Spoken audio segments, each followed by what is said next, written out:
మీ మధ్య విభేదాలు రావడంతో ఎన్డీఏ నుంచి బయటకు వచ్చిన తర్వాత ఇదే టీడీపీ నాయకులు చాలాసార్లు మోడీ వచ్చి ఏమిచ్చారు, చెంబుడు నీళ్లు తట్టెడు మట్టి తప్ప అని.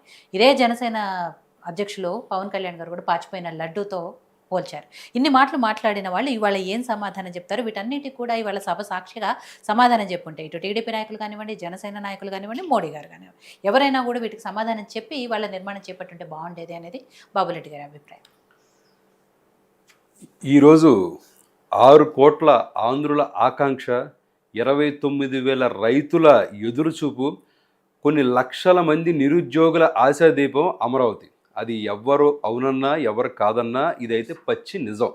ఈ రోజున వైఎస్ఆర్సీపీ వాళ్ళు లాస్ట్ 5 సంవత్సరాలు ఏం చేశారు అంటే వాళ్ళు ఏం చెప్పుకోలేక సిగ్గుతోచక దయ్యాలు వేదాలు వలిచ్చినట్టు ఈ రోజున ప్రతి ఒక్కడు కూడా ఇలా నిందలు మోపడం అనేది వాళ్ళకి సహజం. సో ఖచ్చితంగా, ఎందుకంటే ఈ రోజున 33,000 ఎకరాలు వాళ్ళు రైతులు అంటే ఒక భూమి అనేది ఒక కన్న బిడ్డల్లాగా కొలుచుకునే ఈ రోజున రైతులు 33,000 ఎకరాలు చంద్రబాబు నాయుడు గారు నమ్మి ఇచ్చారు అంటే ఆయన మీద ఎంత నమ్మకం.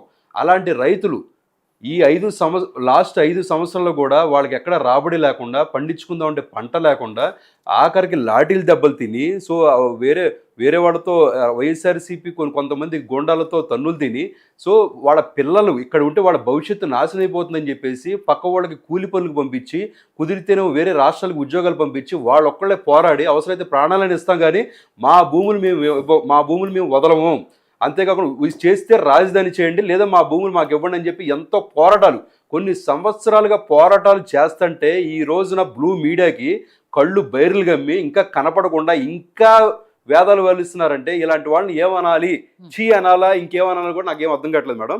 ఈ రోజున నేను ఒకటే చెప్తున్నాను, ఇప్పుడు ఇంతకుముందు సార్ అంటున్నారు చంద్రబాబు నాయుడు గారు ఏం చేశారు, 3 రాజధానుల మీద ఇది చేశారు అది చేశారని చెప్పేసి అంటున్నారు. అరే నువ్వు 3 రాజధానుల మీద కేసులు వేసినందుకు అదొక వంకగా చూపించుకుంటున్నావు. 2015 అక్టోబర్ 6వ తారీఖున అక్టోబర్ 22వ తారీఖున ఫస్ట్ అక్కడ స్టోన్ వేశారు మేడం. ఆ రోజున నరేంద్ర మోడీ గారు కూడా వచ్చారు. తర్వాత ఏమైంది, దాని యొక్క గవర్నమెంట్ లెజిస్లేటివ్ అండ్ సెక్రటరియట్ కూడా స్టార్ట్ చేసింది ఇప్పుడు మార్చి 2017లో స్టార్ట్ చేశారు. ఆ తర్వాత government of assent legislation for 3 capitals అనేది ఎప్పుడు వీళ్ళు ప్రపోజల్ తీసుకొచ్చారు, జూలై 31, 2020 తీసుకొచ్చారు. అంటే వీళ్ళు 2024 వరకు అధికారం ఉన్నారు. అంటే గత 4 ఏళ్లుగా, అంటే 4 సంవత్సరాల పాటు కనీసం ఒక ఇటు కూడా మోపడానికి వాళ్ళకి కుదరలేదా నేను అడుగుతున్నాను. వైజాగ్ రాజధాని అన్నారు, దాని మీద కేసులు వేశారంటున్నారు. ఎక్కడో ఇళ్ల స్థలాలు ఇస్తాను తెనాలిలో, దాని మీద కేసులు వేశారు కాబట్టి మీరు రాజధాని కట్టలేదు అంటున్నారు. ఈ రోజున ఏ రాష్ట్రానికైనా రాజధాని అత్యంత ముఖ్యదానం. ఈ రోజున ఆంధ్రప్రదేశ్ ప్రజలు కూడా ఈ రోజున వైసీపీ పార్టీని చీతూ అన్నారు అంటే ఖచ్చితంగా రాజధాని మీద ఉన్న సెంటిమెంట్ అది వర్కౌట్ అయింది. ఈ రోజున బాబురెడ్డి గారికి తెలుసో తెలియకో మాట్లాడుతున్నారు కానీ ఈ రోజు కూడా రాజధాని వ్యతిరేకిస్తున్నావు అంటే కనుక వైఎస్ఆర్సీపీకి వాటికి పుట్టగతులు ఉండవు. వచ్చే రోజులో వైఎస్ఆర్సీపీని పోటీ చేయడానికి కూడా అనర్హత వేటు ప్రజల మనసులో పడుతుంది. అది మీరు ముఖ్యంగా గుర్తుపెట్టుకోండి. వైఎస్ఆర్సీపీ ఓడిపోవడానికి ఉన్న 5 నుంచి 6 కారణాల్లో మొట్టమొదటి కారణం రాజధానిని వ్యతిరేకించి 3 రాజధానులు చేయడమే. ఈ రోజున జగన్మోహన్ రెడ్డి గారు ఆ రోజున శంకుస్థాపన చేస్తానంటే ఎందుకు రాలేదంటే ఆయనకి కొన్ని సమస్యలు ఉన్నాయి తీర్చండి అంటాడు. ఎంతసేపు కూడా అలిగి ఇంట్లో పడుకుంటాను, అలిగి గెస్ట్ హౌస్ ఉంటానంటే కుదరదు. నీకేమైనా ప్రాబ్లం ఉందంటే ఖచ్చితంగా నువ్వు బట్టబయలు వచ్చి నువ్వు మీడియా ముందు చెప్పగలగాల, లేదా అసెంబ్లీకి వచ్చి నువ్వు పోరాటం చేయగలగాలి. ఈ రోజున 10,000 కోట్ల రూపాయలు ఉంటే రాజధాని కట్టేస్తా అన్నాడు. మరి నువ్వు కనీసం 10,000 నీ గెస్ట్ హౌస్ నిర్మించుకోవడానికి 500-600 కోట్లు ఉన్నాయి కానీ నువ్వు 10,000 కోట్లు పెట్టి రాజధాని కొట్టడానికి నీ దగ్గర ఎందుకు డబ్బులు లేవు అంటున్నాను. ఈరోజు చంద్రబాబు నాయుడు గారు తాత్కాలిక సెక్రటరియట్ కట్టారంటున్నారు, చంద్రబాబు నాయుడు గారు తాత్కాలిక హైకోర్టు కట్టారంటున్నారు. మరి నువ్వు శాశ్వతంగా ఎందుకు ఒక్కడ కూడా నువ్వు కట్టలేకపోయావు? ఉన్న ప్రజావేదికను కూడా నువ్వు రాగానే మొట్టమొదటి కూల్చావు. అరే నువ్వు ఏం చేస్తున్నావు కూడా నీకు తెలియట్లేదు జగన్మోహన్ రెడ్డి గారు. మీరు ఈరోజు నేను ఒకటి చెప్తున్నాను, ఇంకోటి కూడా అన్నారు బాబురెడ్డి గారు, ఏ ప్రభుత్వం కూడా ఏ సిటీ కూడా రాజధాని నిర్మించలేదు, అది ఎక్కడ కూడా ప్రపంచంలో ఇంతవరకు కూడా చరిత్ర లేదంటున్నారు. నేను ఎగ్జాంపుల్గా కనీసం 2-3 చెప్తున్నాను మీకు. అబూజా నైజీరియా అనేది established of the new capital of Nigeria. ఇది ఏం చేశారండి, scratch from the move the capital away of the Lagos. Capital సిటీని ఖాళీ స్థలం నుంచి వాళ్ళు కట్టుకున్నారండి సార్ నైజీరియాలో. నైజీరియా అంటే మనకంటే కూడా ఒక 10 రెట్లు వెనకబడిన ప్రాంతం, అది మీరు అది గుర్తుపెట్టుకోవాలా. రెండోది బ్రెజిల్, దాని యొక్క క్యాపిటల్ బ్రసిలియా, వాళ్ళు కూడా స్క్రాచ్ నుంచి కట్టుకున్నారు సార్ క్యాపిటల్, మీరు గుర్తుపెట్టుకోవాలా.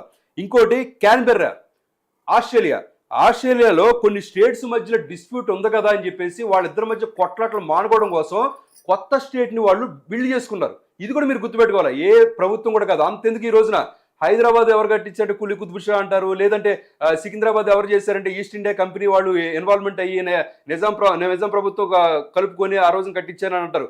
అదేవిధంగా సైబరాబాద్ ఈ రోజున మీరు గూగుల్లో కొట్టండి, యూట్యూబ్లో కొట్టండి, మీకు తెలిసిన ప్రతి ఒక్కరు చిన్న పిల్లలు 10వ క్లాసు పిల్లవాడి దగ్గర నుంచి 100 ఏళ్ళ ముసలివాడి దగ్గర అడగండి, ప్రతి ఒక్కరు సైబరాబాద్ అనగానే కనిపించేది నారా చంద్రబాబు నాయుడు గారు అని చెప్పి ప్రతి ఒక్కళ్ళు కూడా గొంతు ఎత్తి మాట్లాడుతారు. సార్ మీకు గుర్తు పెట్టుకోవాలా, ఈ రోజున అమరావతిలో మీరు 40,000 50,000 మీరు భూములు పెరుగుతున్నాయి అంటే ఎందుకు? ఆ రోజున హైదరాబాద్ మన క్యాపిటల్ గా చేసిన తర్వాత కూడా సైబరాబాద్ స్టార్ట్ చేసినప్పుడు 1996 95 టైంలో హైదరాబాద్లో భూమి రేట్ ఎంత? సైబరాబాద్ ఇప్పుడున్న గచ్చిబౌలి హైటెక్ సిటీలో భూమి రేట్ ఎంత? 600 రూపాయలు గజం, 300 రూపాయలు గజం. అప్పుడు పెరగలేదు రేటు. ఈ రోజున అమరావతి ఎందుకు పెరిగింది 40,000 50,000? ఎందుకంటే ఆ రోజున చంద్రబాబు నాయుడు గారు చేసే కృషి. ఈ రోజు ప్రతి ఒక్కళ్ళు కూడా హైదరాబాద్ 40,000 50,000 గురించి మాట్లాడుతున్నారు సార్. హైదరాబాద్ ఈ రోజున 3.5 లక్షలు ఉంది గజం, 5 లక్షలు ఉంది గజం. మీరు ఓల్డ్ సిటీకి వెళ్తే బాబులెడ్డి గారు అనేది ఏంటి, సామాన్యుడు కొనుక్కునే స్థితిలో లేనప్పుడు మీరు అక్కడ రాజధాని కట్టడం అంటే, రాజధాని అంటే ఏంటి, ప్రజలు లేకుండా చేస్తారా అనేది కదా మేడం. ఈ రోజున నాంపల్లి ఉంది రాజధాని అంటే ఎగ్జాంపుల్ చెప్తున్నా, నాంపల్లిలో అసెంబ్లీ ఉంది, ఎవరు ఏ సామాన్యుడు కూడా వచ్చి ఆ అసెంబ్లీ దగ్గర కట్టుకోడు. ఈ రోజున విజయవాడ నగరం ఉంది మీకు. అంతేకాకుండా రాజధానిలో ఎన్నో విలేజెస్ ఉన్నాయి.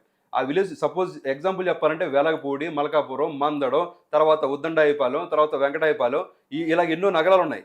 ఈ నగరాలన్నీ వాళ్ళకి ఆల్రెడీ వాళ్ళకి భూములు ఇస్తున్నారు కదా మేడం.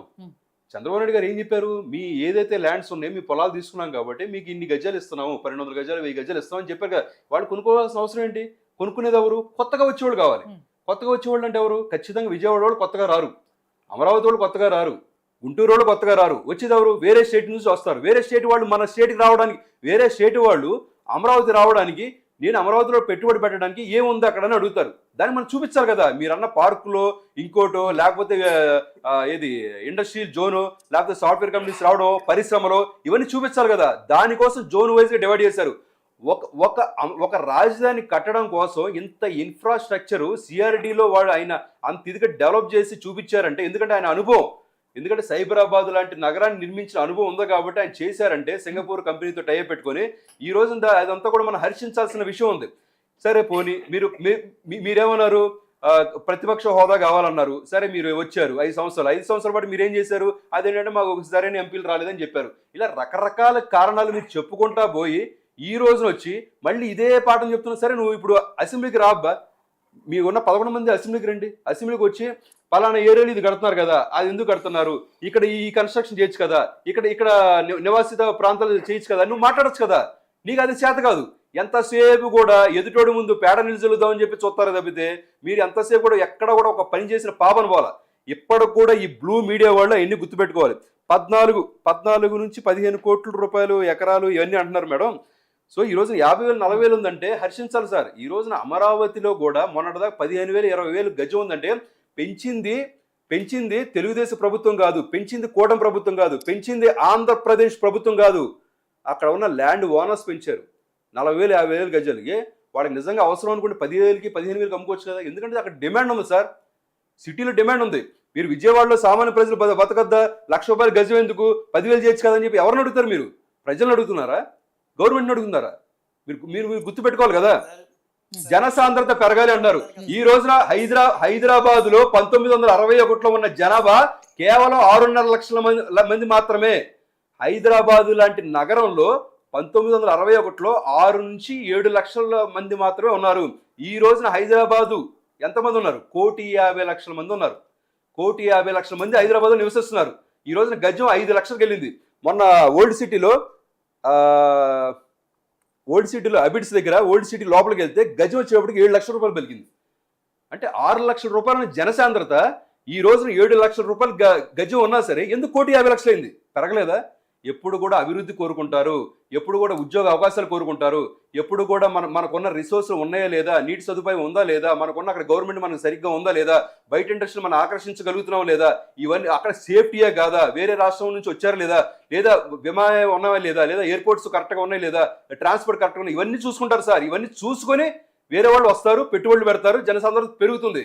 ఎన్ని తెలియకుండా జగన్మోహన్ రెడ్డి ఒక పిచ్చి తొక్కలకులాగా ఈ రోజున పరిపాలన చేశాడు కాబట్టి 11 సీట్లకి అట్టడుగున పరిస్థితికి వచ్చింది. ఈ రోజున ఏ ప్రభుత్వం కూడా 11 సీట్లు రాలా. ఈ రోజు ఇంకోటి కూడా గుర్తుపెట్టుకోవాలి సార్, ఈ రోజున పిల్లలు కూడా చదువు అయిపోయిన తర్వాత, ఇంజనీరింగ్ అయిపోయిన తర్వాతే నాకు ఆ క్యాంపస్ ప్లేస్మెంట్ కావాలి, ఈ కంపెనీలో ఉద్యోగం కావాలి, ఈ కంపెనీలో ఉద్యోగం కావాలి అడగగలుగుతున్నారు. ఎక్కడ? ఆంధ్రప్రదేశ్, తెలంగాణలో మాత్రం అడగలుగుతున్నారు. ఎందుకు బీహార్ అడగలేకపోతున్నారు? ఎందుకు మధ్యప్రదేశ్ అడగలేకపోతున్నారు? ఎందుకు ఉత్తరప్రదేశ్ అడగలేకపోతున్నారు? ఎందుకంటే అక్కడ చంద్రబాబు నాయుడు లాంటి నాయకులు లేరు కాబట్టి. అది గుర్తుపెట్టుకోవాలి మనం. మీరు ఎంతసేపు కూడా గ్యాస్ డబ్బాలు కొట్టుకుని 5 సంవత్సరాలు కూడా ఈ రోజున ఈ స్థాయికి వచ్చారు. మీరు గుర్తుపెట్టుకోవాలి సార్. ఖచ్చితంగా చేసేవాడిని చేయనిండి. ఇప్పుడు కూడా ప్రజలకి మీ మీద విశ్వాసం కావాలంటే మీరు చేయాల్సింది ఒకే ఒకటి, మీరు పలానా ఏరియాలో ఇలాంటి ఇండస్ట్రీ ఒకటి కట్టండి, అక్కడ కొన్ని 100 మందికి ఉద్యోగాలు వస్తాయి కాబట్టి మేము సహకరిస్తాము.